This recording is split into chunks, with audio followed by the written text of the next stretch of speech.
राम श्री राम जय जय राम श्री राम जय जय।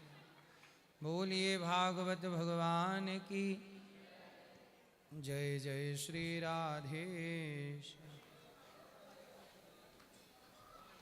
जिनका प्रश्न है वो अपने हाथ उठाएं।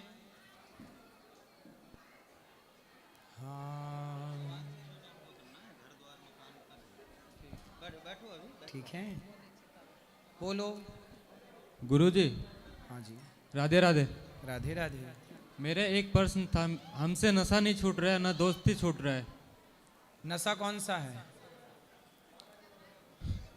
बहुत सारा है। क्या गांजा पीते हो? जी। दारू? जी। चरस अफीम? नहीं। फिर और क्या नशा है? बस ये दोनों, और गांव में कुछ अलग ही नशा मिलता है। कौन सा? तो अभी दवा। नए नशा भी लॉन्च हो रहे हैं क्या? जी। कौन कौन से? वो दवाई का है। दवाई कौन सी? सल्फास? नहीं। है? उस कौन सी दवाई? जी इंजेक्शन है। इंजेक्शन? जी। जो डॉक्टर लगाता है इंजेक्शन? जी, दोस्त सब सिखा दिया है। तो आपके दोस्त डॉक्टर हैं? नहीं, ऐसे ही वो लोग जैसे लगाता है हमको भी ऐसे कर देता, लगा देता तो है। इंजेक्शन काय का होता है? क्या होता है उस इंजेक्शन से? बॉडी में थोड़ा वो ढीलापन पड़ जाता है, लूज हो जाता है शरीर। नशे में पूरा धुत होके, मतलब लूज होके सोने का बस मन करता है। तो इंजेक्शन लेके सोने का जी करता है। अरे मन लगा के काम करोगे, काम करके थकोगे तो अपने आप बढ़िया नींद आ जाएगी। काम करते हैं गुरुजी। तो नींद नहीं आती?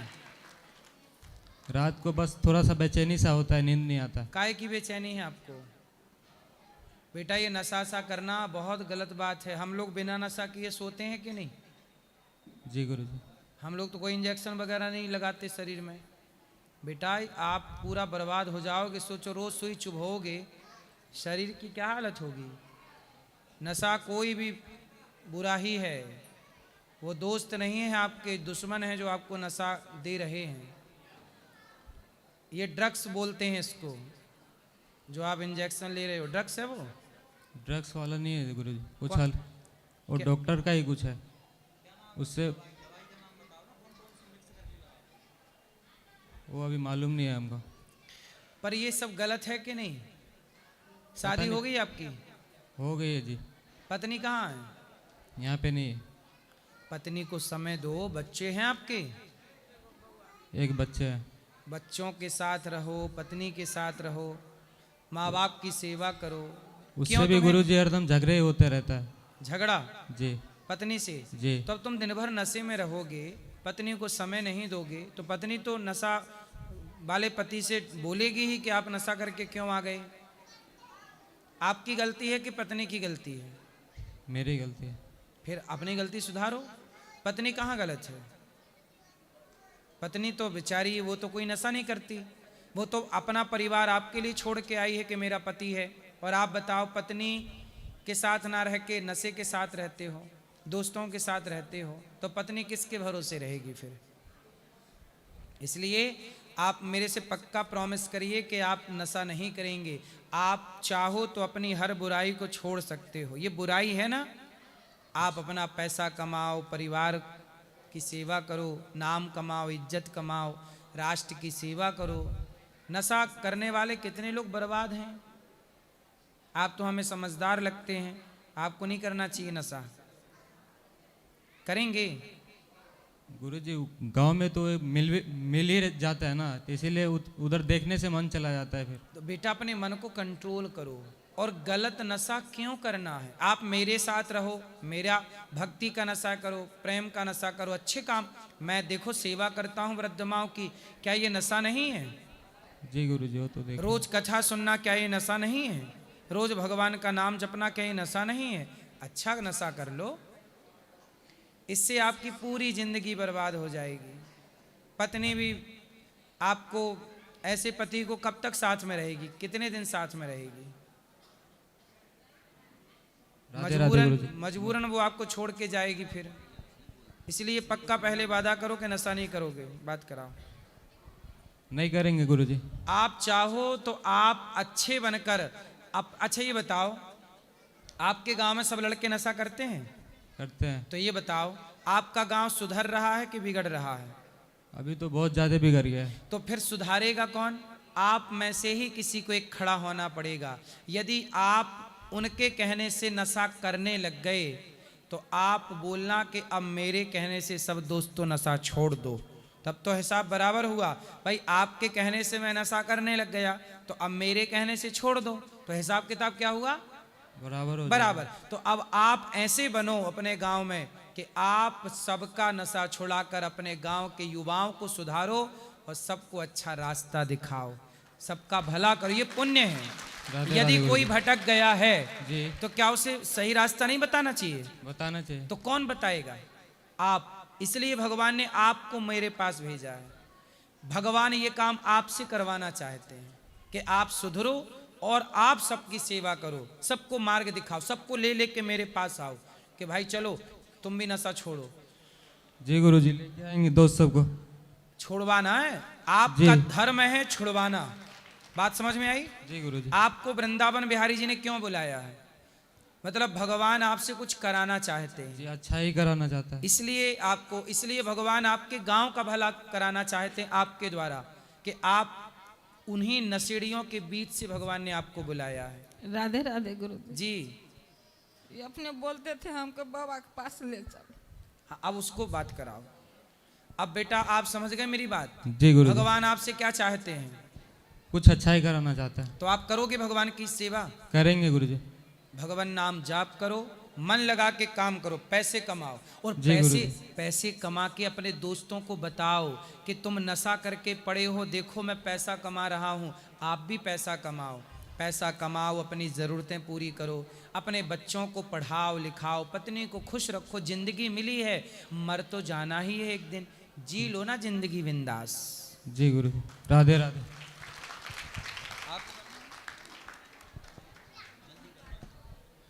खुश रहिए, अभी मिलेंगे। राधे राधे महाराज जी। जी। महाराज जी, मेरा ये प्रश्न है कि जैसे कि हम सब जानते हैं कि आज भी श्री निधिवन धाम में प्रभु लीलाएं करते हैं, अनेक लीलाएं करते हैं, लेकिन हमको वहाँ दर्शन करना रात्रि के समय बाध्य है। कहते हैं कि अगर जो दर्शन कर लेता है तो फिर उसको धाम की प्राप्ति हो जाती है और प्रभु की प्राप्ति हो जाती है। ऐसा है कि आपको धाम तो मिल ही गया। जी जरूर। भगवान का नाम जपो। भगवान जो जहाँ जाने का मनाही है वहाँ मत जाओ, जहाँ जाने की हामी है वहाँ जाओ। जी। तो वहाँ मनाही है कि वो भाई देखो भगवान की रास स्थली है, पर्सनल भगवान का भी तो मैटर है। हाँ ये भी तो है। पर्सनल कमरे में क्यों घुसना है? सही बात। वो भगवान का पर्सनल रूम है, वहाँ भगवान अपने भक्तों के साथ आनंद से बातचीत करते हैं। हम उस पात्र बने भक्ति के द्वारा तो भगवान हमारा भी प्रवेश करा देंगे। वहाँ तो भक्तों का प्रवेश है, ऐसे जबरदस्ती घुसने का प्रवेश थोड़ी कि तुम दरवाजा तोड़ के घुस जाओ। जी महाराज जी। ठीक है, ये तो भक्तों का प्रेम का प्रवेश है। उस योग्य हम बने तो हम भी प्रवेश करेंगे। श्री हरिवंश महाराज जी। राधे राधे गुरु जी। जी। मेरा ये क्वेश्चन है, मैं अपना कर्तव्य छोड़ के आता हूँ 2 दिन वृंदावन घूमने के लिए, गलत तो नहीं करता मैं कुछ? नहीं, ये भी तो आपका कर्तव्य है, आत्म कल्याण करना, अपने आप को भगवान से जोड़ के रखना। क्या ये आपका कर्तव्य नहीं है? बिल्कुल है। ये तो आप अपना कर्तव्य छोड़ के आते हैं, ये गलत कह रहे हैं। आप जो अपना कर्तव्य करते हैं वो जगत का कर्तव्य है, संसार का कर्तव्य है। ये जो वृंदावन आते हैं ये परलोक का कर्तव्य है, वहाँ की तैयारी के पुण्य इकट्ठे कर रहे हैं। धन 2 तरह का होता है, एक धन यहाँ का, एक धन वहाँ का। यहाँ का धन रुपया पैसा चांदी सोना जमीन जायदाद बेटा बेटी, ये सब यहाँ का धन है और ये यहाँ का धन यहीं तक साथ निभाएगा। पत्नी कहाँ तक साथ देती है? यही तो। धनानि भूमौ पशवश्च गोष्ठे नारी गृहद्वारी जना श्मशाने। पत्नी दरवाजे तक साथ देती है। पैसा कहाँ तक साथ देगा? सब यही यहीं तक। रिश्तेदार कहाँ तक साथ देंगे? शमशान तक। देहश्चितायाम, शरीर कहाँ तक साथ देगा? चिता तक। परिवार रिश्तेदार कहाँ तक साथ देंगे? शमशान तक। शरीर कहाँ तक साथ देगा? चिता तक। जब हम चिता पे जल जाएंगे उसके आगे का साथी कौन है? उसके आगे का साथी है धनानि भूमौ पशवश्च गोष्ठे नारी गृहद्वारी जनः श्मशाने देहश्चितायाम परलोक मार्गे धर्मानुगो गच्छति जीव। ये कहा व्यक्ति का असली साथी जो उसने जीते जी धर्म किया है, पुण्य किया है, वही उसका साथ देगा। धर्मानुगो गच्छति जीव का। इसलिए आप वृंदावन आके जो कमा रहे हैं, एक धन तो हो गया संसार का जो संसार तक साथ देगा, लेकिन जो वृंदावन आके आप कमा रहे हैं, मीरा जी क्या कहती हैं? पायो जी मैंने राम रतन धन पायो। ये धन है, ये वही धन है पुण्य का जो वहाँ काम आएगा। इसलिए धाम से जुड़े रहना, भगवान से जुड़े रहना, संतों से जुड़े रहना और पैसे कमा के अपना काम करना। एक्चुअली क्या है, 2 साल से हमारे घर की आर्थिक ठीक नहीं चल रही, कुछ ये बाकी बहरी कोई कृपा होगी और मैं फिर भी छोड़ के आ जाता हूँ। कोई बात नहीं, पैसे खूब कमाओ, मेहनत खूब करो, पैसे कमाने में कमी नहीं, लापरवाही नहीं, काम करो, लेकिन काम करते हुए भगवान से जुड़े रहना। अमीरी गरीबी तो आती रहेगी, भगवान खूब धनवान बनाए, यही प्रार्थना है आपके लिए। राधे राधे। खुश रहिए। राधे राधे महाराज जी। जी महाराज जी, मेरा सवाल है कि मैं 22 साल पहले महादेव जी को गुरु मान चुकी हूँ अपने मन से और उनकी ही सेवा करती हूँ। तो और मुझे ठाकुर जी में भी लगन लगने लगा, उनके चरणों में मेरा मन लगने लगा। तो अच्छा है ना, ठाकुर जी में लगन लगाओ। तो मेरा प्रश्न है कि क्या जो शरीर में गुरु हैं उनसे दीक्षा लेना, गुरु मंत्र लेना जरूरी है? आपने गुरु मंत्र ले लिया कि नहीं? महादेव को मान करके मैंने अपना गुरु मंत्र नहीं लिया तो गुरु मंत्र लो। गुरु की आवश्यकता है। पर गुरुजी वहाँ पर हमारे यहाँ ना बिहार में वो महादेव जी को गुरु मान करके नमः शिवाय का वो मंत्र जाप करते हैं। देखो, मंत्र अपने से नहीं लिए जाते। ऐसा है, कोई लड़की बाजार जाए और 2 रुपया का सिंदूर खरीदे और अपने से वो अपनी मांग भरने लग जाए और कहे कि मैं सुहागन हूँ, तो बताओ उसे सुहागन माना जाएगा? नहीं। खुद के पैसे से वो चाहे तो 2 रुपया का सिंदूर भर ले मांग में। तो जैसे तो उसी वो तरह है हमारे सुनो, अब पूरा सुन लो मेरी माँ। ठीक। जैसे सिंदूर उसे उसकी मांग में उसका पति भरता है, तब वो विवाह माना जाता है। खुद का सिंदूर नहीं भरा जाता मांग में, है ना, पति के द्वारा।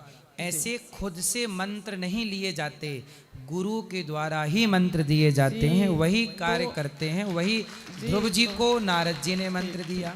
इसलिए गुरु एक परंपरा है, खुद मनमुखी नहीं, तो गुरुमुख। घोषणा करते हैं, हमारे यहाँ शिव चर्चा होता है। हाँ। तो हरिंद्रानंद भैया जो आते थे तो घोषणा करवाते थे नाम का कि इन्होंने आपको महादेव गुरु मान लिया, ये करके आपको आपके इनका नाम अंतरिक्ष में छोड़ा जा रहा है, आप इनको अपने शिष्य रूप में स्वीकार करें। तो आपके नाम को अंतरिक्ष में छोड़ दिया, तो सैटेलाइट से गया था आपका नाम? ऐसे ही घोषणा किए गए। मतलब कौन सी सैटेलाइट से भेजा था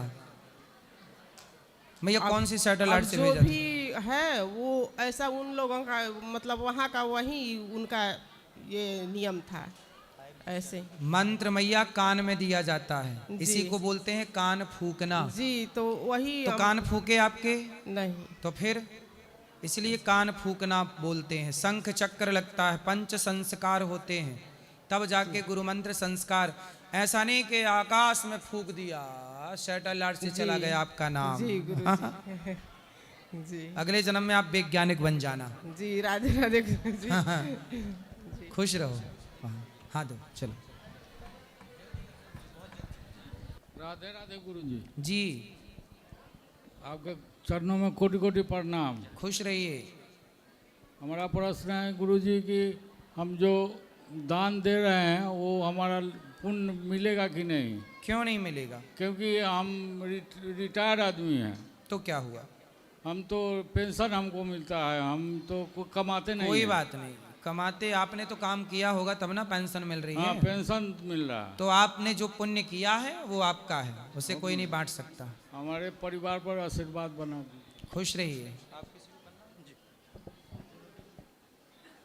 महाराज जी वाहिगुरु जी का खालसा, वाहिगुरु जी की फतेह। राधे राधे। राधे राधे। कैसे हैं? बहुत बढ़िया महाराज जी, सब आशीर्वाद है आप लोग का। महाराज जी मेरा प्रश्न है, मैं वैसे मध्य प्रदेश अनूपपुर के पास अमलई शहर से हूँ। महाराज जी मेरा प्रश्न है कि मन की चंचलता और मन की चतुराइयों पे कैसे काबू पाया जाए, मन पे विजय कैसे पाई जाए। आज ये मन बहुत परेशान करता है, ना साधना अच्छे से करने देता है, ना दुनियावी, मतलब बहुत ज़्यादा परेशान करके रखा है। मन के हारे हार है, मन के जीते जीत। मन ही मिलावत राम से, मन ही करत फजीत। मन की गति है अटपटी, झटपट लखे न कोय। मन की जब खटपट मिटे तो झटपट दर्शन होए। भगवान कृष्ण से अर्जुन ने यही सवाल किया कि चंचलम ही मनः कृष्ण, हे प्रभु मेरा मन बड़ा चंचल है, मैं क्या करूं। तब भगवान ने कहा अभ्यासेन तु कौन्तेय वैराग्येण च गृह्यते। हे अर्जुन तू अपने मन को जीत। कैसे? वही सवाल अर्जुन ने किया जो आप कर रहे हैं, कैसे जीतूं। तब भगवान ने कहा कि बंदर सबसे चंचल होता है।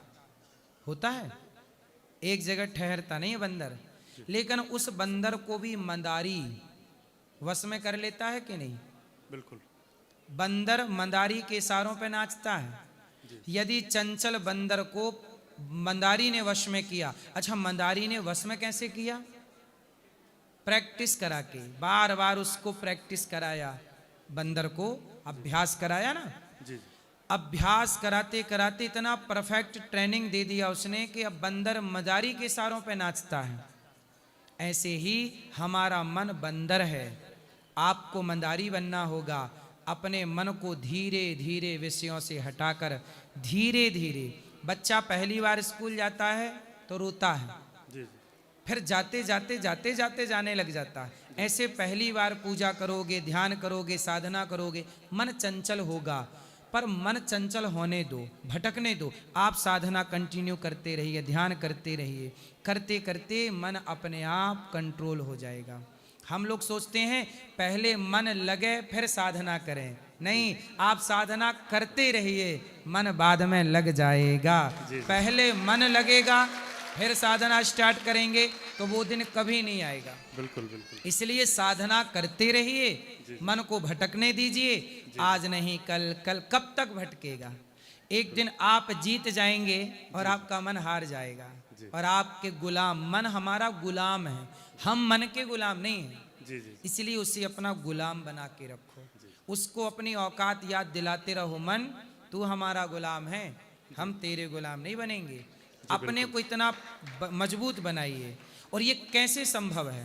प्रैक्टिस से, धीरे धीरे। रे मना धीरे से सब होए, माली सींचे 100 घड़ा, ऋतु आए फल होए। अच्छा, धीरे थोड़ा थोड़ा पानी इकट्ठा करने से जल बिंदु निपाते न क्रमशः पूर्यते घटा। थोड़ा थोड़ा पानी इकट्ठा करने से घड़ा भर जाता है कि नहीं? बिल्कुल बिल्कुल। ऐसे ही धीरे धीरे मन लगाने से, आज थोड़ा सा लगा है, कल थोड़ा और, परसों और। मन जो है कहाँ लगता है? मन सबसे ज्यादा गलत दिशाओं में भागता है। अच्छी जगह मन लगाना पड़ता है, गलत जगह मन लगाना नहीं पड़ता। अपने आप गलत जगह वहां जाता। क्यों?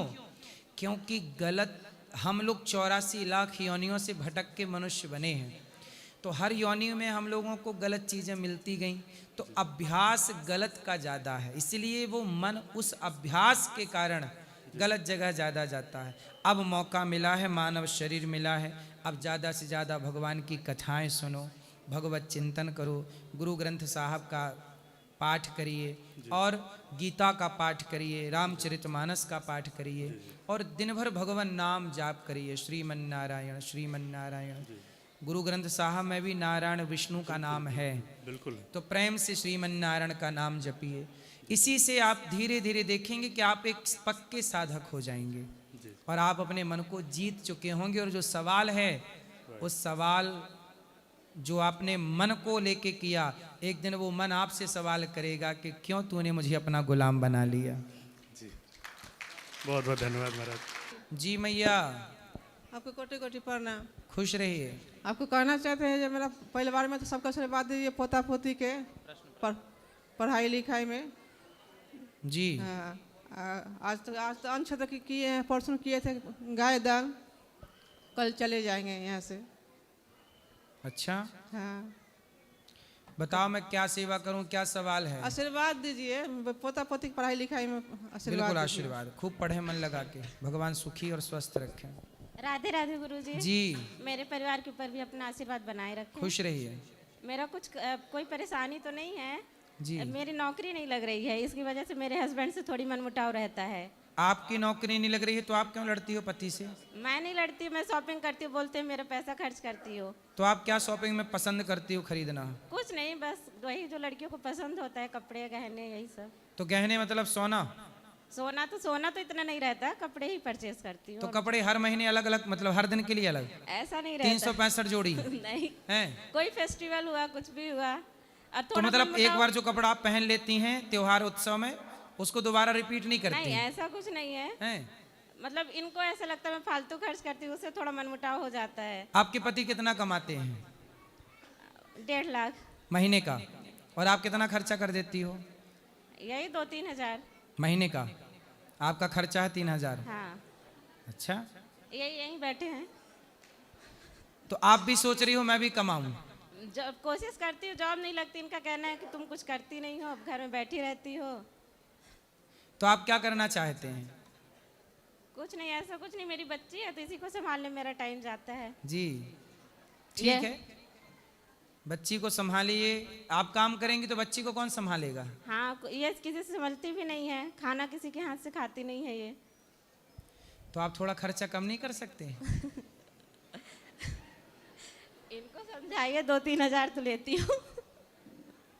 आप अपनी पत्नी को 5000 क्यों नहीं देते? बात करो। अच्छा, जो कमाते हो 1.5 लाख, क्या करते हो आप?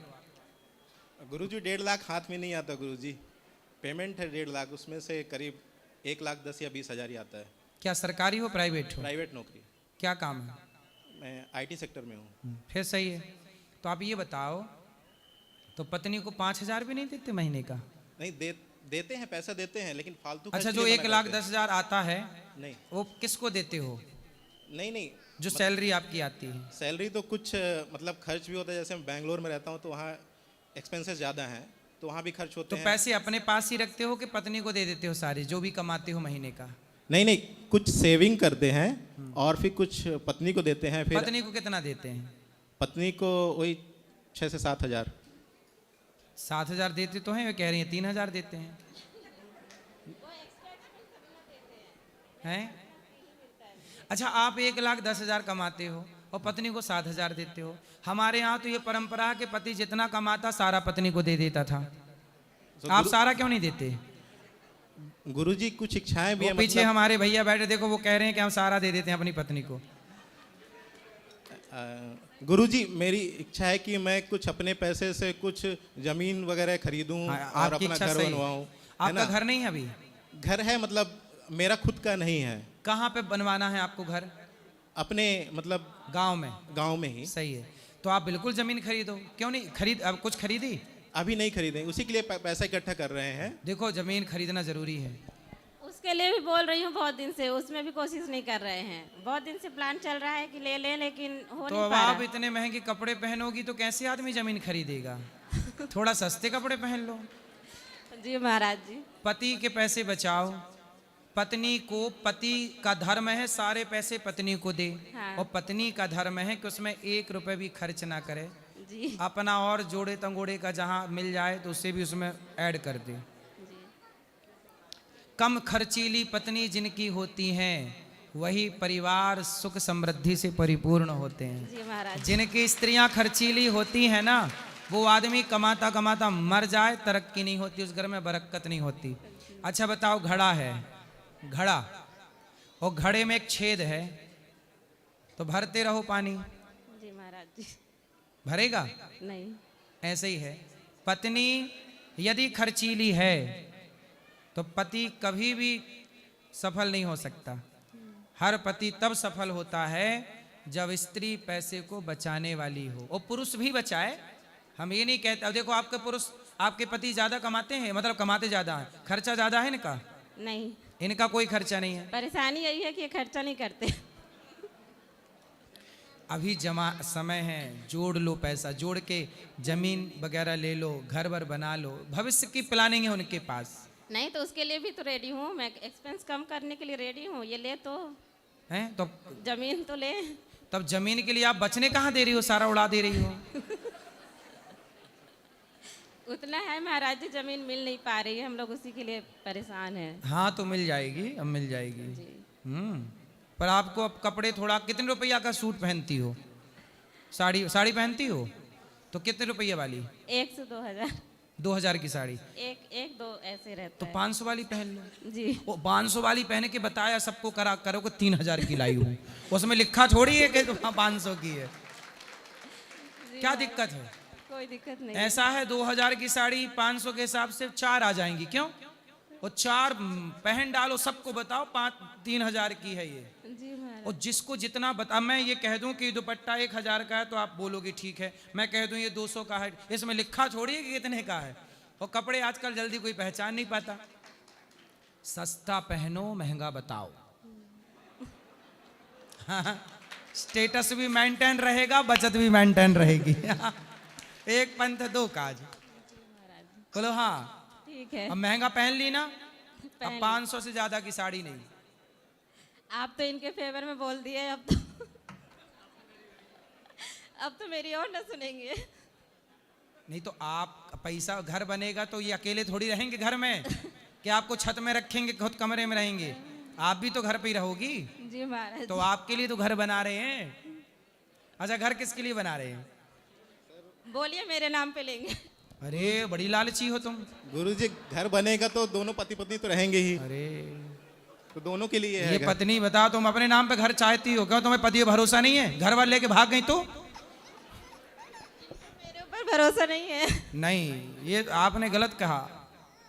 पति का धर्म है कि वो पत्नी के नाम करे, मैं कथा में बोलता हूं। ऐसा है ना, पति पत्नी दो नहीं है। पति पत्नी क्या है? दो नहीं है, एक है। एक है।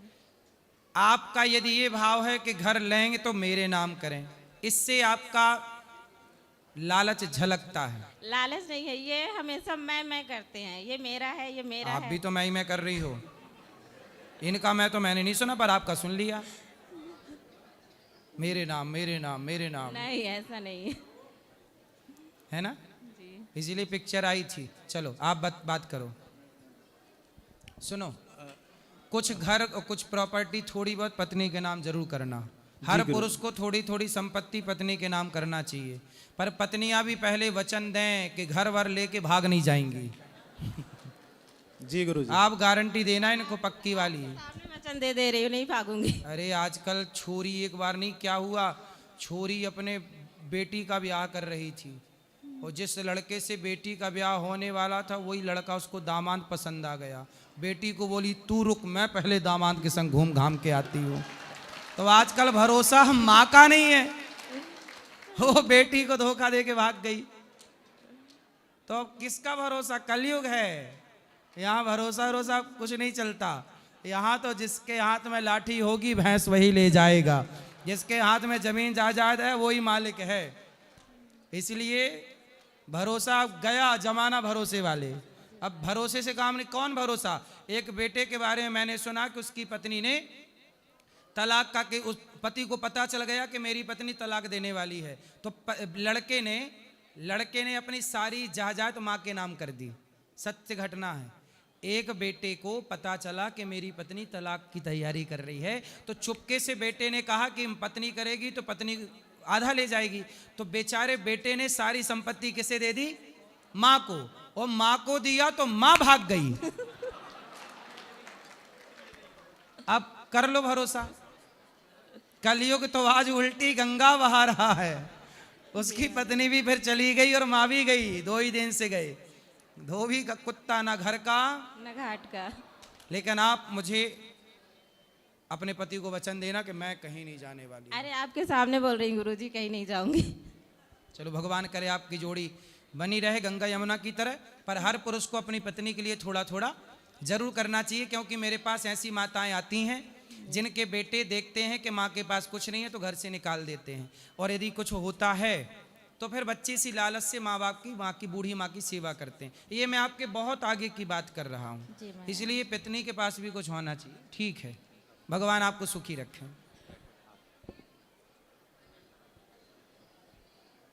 वाहिगुरु जी का खालसा, वाहिगुरु जी की फतेह। गुरु जी, थोड़ा सा गंभीर प्रश्न करने जा रही हूँ। हाँ हाँ बिल्कुल। क्योंकि आप वृंदावन में वास करते हैं तो काफ़ी पहुँचे हुए संतों का सानिध्य आपको प्राप्त होता रहता है। जी। उस हिसाब से मैं एक गंभीर प्रश्न जो मैंने यहाँ आके देखा उसके हिसाब से पूछने जा रही हूँ कि गुरबाणी में गुरु नानक देव जी कहते हैं, हुक्म रज़ाई चलना नानक लिखिया नाल। और भी पंक्तियाँ आती हैं कि हुक्म मन्ने होवे परवान ता खसमे का महल पाएसी।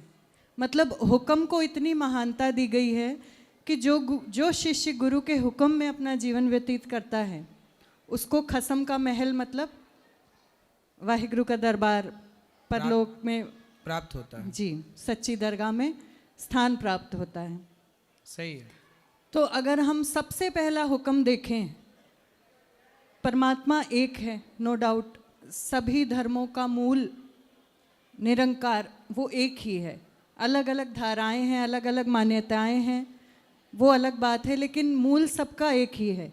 अव्वल अल्लाह नूर उपाया कुदरत के सब बंदे, एक नूर ते सब जग उपजया कौन पले को मंदे। सही है। गुरबाणी कहती है। तो जब अगर किसी इंसान को, मनुष्य को परमात्मा का हुक्म कि उसने उसको हिंदू धर्म में जन्म दिया, परमात्मा का हुक्म उन्होंने उसको सिख धर्म में जन्म दिया, परमात्मा का हुक्म उन्होंने उसको क्रिश्चियन बनाया, इस्लाम बनाया, जो भी है अपने अपने धर्म में जिसको जो हुक्म के अनुसार जन्म मिलता है। तो अगर हमें हिंदू धर्म में परमात्मा ने जन्म दिया तो इसका मतलब उसकी रज़ा ये है कि हम हिंदू धर्म को फॉलो करें। सही है। अगर हमें सिख धर्म में जन्म मिला तो इसका मतलब परमात्मा का हुक्म है कि हमें सिक्खी के हिसाब से आजीवन अपना जीवन यापन करना है। बिल्कुल सही है।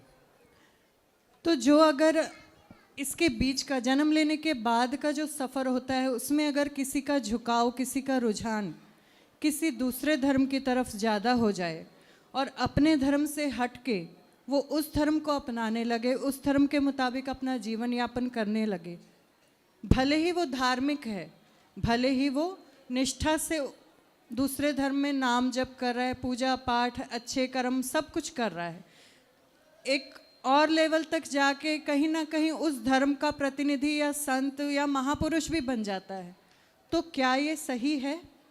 क्योंकि परमात्मा का किस धर्म में झुकाव है? किसी भी, जैसे मैंने सिख धर्म में जन्म लिया, ठीक है, जैसे मैं वृंदावन आई, मैंने यहाँ का माहौल देखा, मैं एक एग्जाम्पल के तौर पे बात कर रही हूँ। तो मान लो मेरा मूड बन गया कि मैं अब आगे से हिंदू धर्म को ज़्यादा रुझान देने लगी, इधर झुकाव मेरा होने लगा, तो क्या ये सही होगा? अच्छा, आपने बहुत अच्छा प्रश्न किया है। अब आप समझिएगा कि हिंदू और सिख, पहले तो ये जानना है कि ये दो नहीं हैं। बिल्कुल।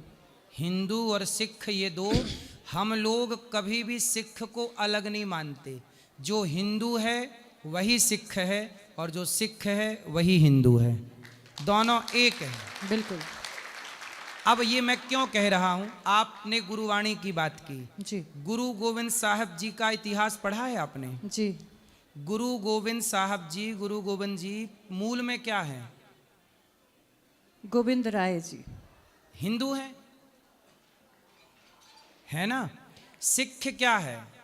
शिष्य का अपभ्रंश शब्द है सिख। बिल्कुल। जैसे क्षत्रिय होता, क्षत्रिय तो पंजाब और हरियाणा में क्षत्रिय को खत्री कहते हैं, चूंकि छा नहीं बोलते तो छा को खा बोल देते हैं। जी जी। उसी तरह शिष्य, गुरु गोविंद सिंह जी के जितने शिष्य थे वो शिष्य से सिख हो गए। वो सिख नहीं शिष्य हैं। क्या है? शिष्य। पर चूंकि शब्दों का बदलाव होने से वो क्या हो गए? सिख हो गए। तो गुरु नानक देव जी ने जो गुरुवाणी लिखी है उसमें कई जगह राम नाम लिखा है उन्होंने जी, कई जगह कृष्ण नाम लिखा है, जी। कई जगह विष्णु नाम लिखा है, मैंने भी पढ़ी है। जी, कई जगह नारायण नाम लिखा है। जी। और स्वयं गुरु गोविंद सिंह जी अयोध्या जाकर के चिंतन कर रहे हैं राम का। इतिहास प्रमाण मिले हैं इस बात के। जी, यहाँ मैं एक विनती करना चाहूँगी कि गुरु ग्रंथ साहिब जी में जो महापुरुषों द्वारा व्याख्या की गई उसके अकॉर्डिंग, अपनी तो तुच्छ बुद्धि है, अपना कुछ भी नहीं जी, हमारे गुरु ग्रंथ साहिब जी में जो राम शब्द आता है उसमें राजा राम जी के लिए अलग वर्णन है, और जो नॉर्मली राम शब्द आता है वो रमे हुए, कण कण में रमे हुए राम को रमन्ते योगिनाम यस्य सह राम। राम शब्द की व्युत्पत्ति क्या है, व्याख्या क्या है? राम शब्द की व्याख्या ही है जो रमण करें, सब में जो रमण करें उन्हें राम कहते हैं। ये राम शब्द का अर्थ ही जी, कण कण में रमे हुए राम को, परमात्मा को राम कहा गया। हाँ, राजा राम एक अलग विषय है। मर्यादा पुरुषोत्तम राजा राम के लिए बकायदा राजा राम नाम से शब्द आए हैं। ऐसा है कि समझ का फेर हो गया। जैसे हमारे सनातन में कुछ लोगों ने गलतफहमी फैला दी कि एक राम दशरथ का बेटा, एक राम घट घट में लेटा, एक राम का सकल पसारा, एक राम का सब जग सारा। हमारे यहाँ बोल दिए कि दशरथ जी के राम अलग हैं, शिव जी जिनका ध्यान करते हैं वो राम अलग हैं, रावण ने जिन सीता को चुराया वो राम अलग हैं, घट घट में लेटे हुए राम अलग हैं। अलग तो कुछ भी नहीं है, तो सब एक ही। अज्ञान बस क्या है कि राम वही है, अज्ञान। अब जैसे हमारे यहाँ 3 राम हुए हैं। एक राम दशरथ नंदन राम जो मर्यादा पुरुषोत्तम भगवान, एक दूसरे राम है बलराम जो भगवान कृष्ण के बड़े भैया, और तीसरे राम है परशुराम। तो 3 राम। अब कुछ लोग कहते 3 राम में तुम किस राम के उपासक हो? तो हमारे यहाँ स्पष्ट कहा है हम उन राम के उपासक हैं जो सीतापति हैं, जो सीता पति। पर मेरा प्रश्न जो था महाराज जी वो ये था कि परमात्मा के हुक्म से अगर हमें किसी धर्म में जन्म मिलता है तो फिर हमें धर्म परिवर्तन करना। आप परिवर्तन थोड़ी कर रहे हैं, आप सनातनी ही हैं। सिख कोई हमसे और हम सिख से अलग थोड़ी हैं। अब देखो, एक पिता के 2 बेटे हैं तो कई बार दोनों बेटों में ऐसा लड़ाई झगड़ा हो जाता है कि दोनों एक दूसरे के द्वार पे नहीं जाते, नहीं जा रहे हैं ना। लड़ाई हो गई, तेरे बेटी के ब्याह में हम नहीं आएंगे, हमारी बेटी के ब्याह में तू मत आना, जबकि एक खून है दोनों के भीतर, एक बाप का खून है कि नहीं? ऐसे ही है कि हिंदू और सिख में दोनों एक तत्व हैं, लेकिन विचारों का मतभेद है। अब ये विचारों का मतभेद खत्म हो तो हम आपसे अलग कब थे और आप हमसे अलग कब थे? नहीं, मान्यताओं का भेद है, मतलब विचारों का।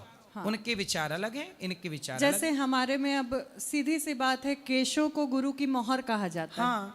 केश कत्ल शब्द इस्तेमाल किया जाता है। केशों को काटना मतलब कत्ल करना। सही है। केश कत्ल नहीं करने। सही है। वहीं आप अगर कोई सिख हिंदू धर्म में आ जाता है तो वो सबसे पहला अपराध अपने जन्म की आज्ञा के हिसाब से। हिंदुओं में हम सनातनी कभी नहीं कहते, हम किसी मुसलमान से कभी नहीं कहते तुम हिंदू हो जाओ, हम कभी किसी ईसाई से नहीं कहते कि तुम हिंदू हो जाओ, हम किसी सिख से नहीं कहते कि तुम हिंदू हो जाओ। तुम वहीं रह कर के जहाँ हो वहीं रह कर के राम का चिंतन करो। शबरी जंगल में रह के राम का चिंतन की तो राम जंगल में शबरी के घर पहुँच गए। हमारे भगवान तो आपके घर आएंगे, वहीं आएंगे जहाँ आप हैं। हमारे कृष्ण वहीं आएंगे, आप जहाँ हैं वहीं रहिए, वहीं से प्रभु को पुकारिए। हमारे प्रभु ये नहीं कहते कि तुम, हमारे भगवान के लिए तो सब एक है। बंटवारा तो यहाँ हमने कर लिया। बिल्कुल, मैं यही कहना चाहती हूँ। आकाश से जब पानी गिरा, पानी की जब बारिश की बूंदें गिरी तो बारिश का पानी जब गंगा पे गिरा तो वही बूंद गंगा हो गई, यमुना में गिरा तो वही बूंद यमुना हो गई, जब नाले पे गिरा तो वही बूंद नाला हो गई। वो संगति जैसी मिलती गई, वो पानी की बूंद वैसी बनती गई। पानी की बूंद तो एक थी ऊपर, उसी तरह ईश्वर के घर से सब इंसान इंसानियत पैदा होती है। यहाँ धरती पे आके बंटवारा हो जाता है कि तुम ये हो, तुम वो हो, तुम वो हो। भगवान ने क्या भेजा है? भगवान ने मुसलमान नहीं भेजा, भगवान ने यहाँ पर ईसाई नहीं भेजे, भगवान ने सिख नहीं, भगवान ने हिंदू नहीं भेजा, भगवान ने इंसान बनाए हैं, मानवता बनाई है। इसलिए तुलसीदास जी लिखते हैं, बड़े भाग्य मानुष तन पावा।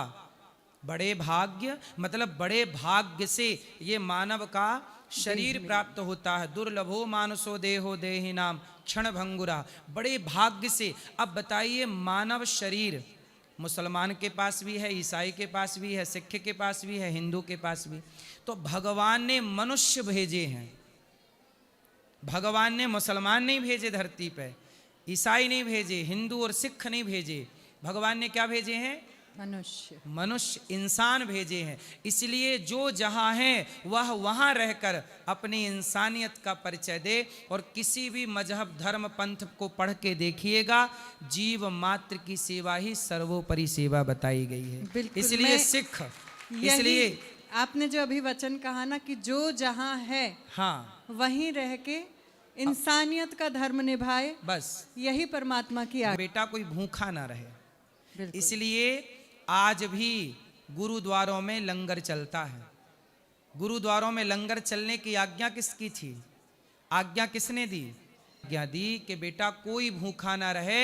इसलिए सिख पूरी दुनिया में जहाँ जहाँ हैं वो अन्न सेवा ज़्यादा करते हैं, क्योंकि गुरु आज्ञा है। और अन्न दान से बड़ा कोई दान नहीं है।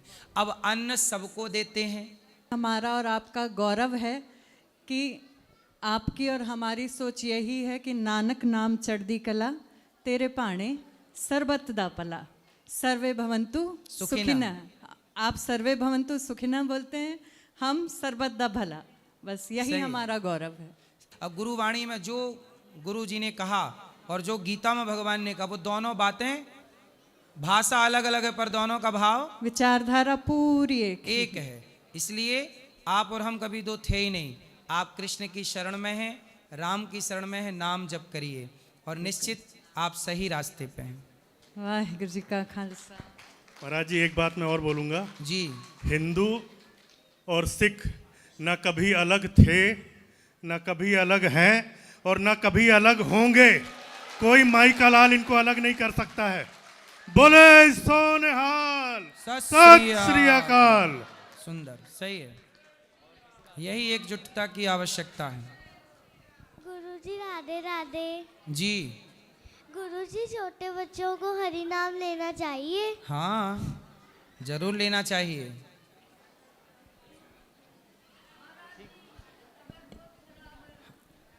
चलो अब जिनका प्रश्न है कल करेंगे। आपको राधे राधे।